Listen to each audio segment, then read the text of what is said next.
Very good. Ano po pangalan nila? Miss Almira Silva. O, diba? Silva lining. What? Sarap. Okay. Ano na nga? Ano po yung products nila Silva dito? lining. Pwede mo naman po. Usually ang product namin dito is water, keyword, and then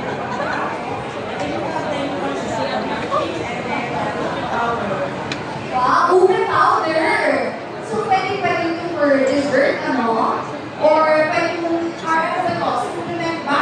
Or paano ba? Ano yung pakay nyo sa ube powder? Kasi bago ko lang siya narinig eh. Bago siya for me. yes, we found this for ice cream. At the same time, we can bring this powder international.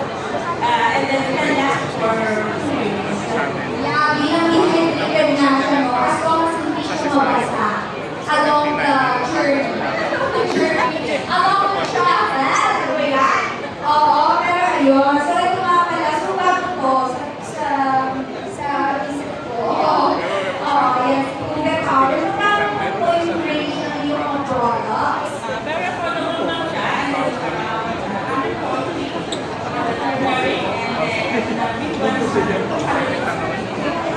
So, affordable yung mga products nila. Ayan. So, again, kung you're looking for these type of products, ayan, dito lang po yan sa nearest food and agri-venture incorporated from Lipa,